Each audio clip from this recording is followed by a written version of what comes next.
Welcome to The Explainer.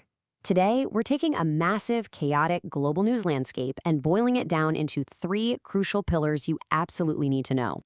So, what is driving today's global landscape? We've got geopolitics, AI, and extreme weather. Let's dive right in and connect the dots.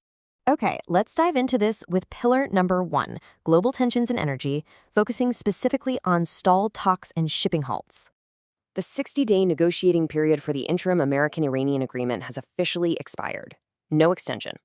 And in response, the Pentagon is maintaining a blockade of Iranian ports. Now, what's really interesting about this slide is the immediate real-world impact this has on global trade. We're looking at the Strait of Hormuz. It's one of the most critical maritime choke points on the planet for oil. Just the previous weekend, we saw 31 tracked commercial vessels make that transit. Fast forward to Saturday, as tensions peaked, that dropped to 5. And by Sunday, 0. A total, literal halt of tracked shipping in a completely vital corridor. So, the crucial point is, how does a naval standoff halfway across the world actually hit your wallet? Well, it all comes down to the geopolitical risk premium. With shipping lanes restricted, these massive supply chains have to reroute. That means longer trips, way more fuel burned, and instant friction. This immediately caused Brent crude to briefly spike to $89.40 a barrel. It's a really stark reminder that local conflicts create global inflation. And it's the main reason gasoline prices are stubbornly elevated for all of us right now.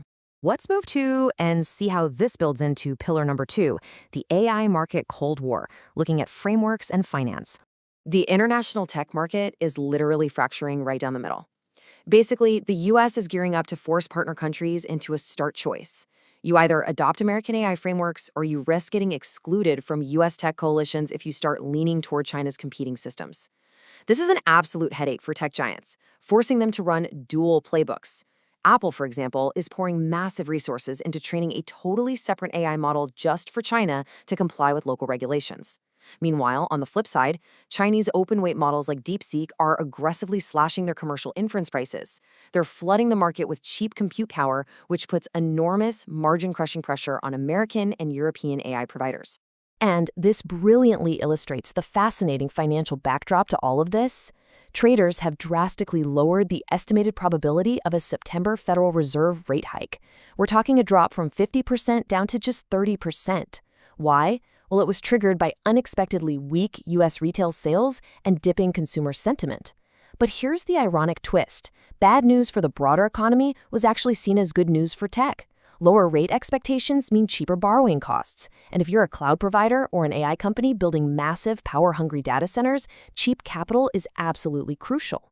So, as those borrowing concerns faded, global shares in these specific tech sectors surged forward. Finally, for pillar number 3, we're looking at Storm Lala's lasting impact and the devastation in Hawaii. Shifting our focus to the Central Pacific, the macro story becomes deeply, deeply human. Tropical Storm Lala moved westward and just carved a devastating path across the Hawaiian Islands, bringing extreme rainfall, incredibly dangerous surf, and destructive winds. To really grasp the sheer scale of the infrastructure failure here, just look at this number, 130,000. That's how many Hawaiian utility customers lost power in a matter of hours. The steep volcanic terrain out there creates incredibly dangerous runoff conditions. We're talking rapidly rising floodwaters that swept away at least 2 homes, caused 1 reported fatality, and left critical transmission lines totally tangled in downed trees across an already isolated grid. Right now, the recovery effort is massive, but they're fighting some really severe logistical bottlenecks.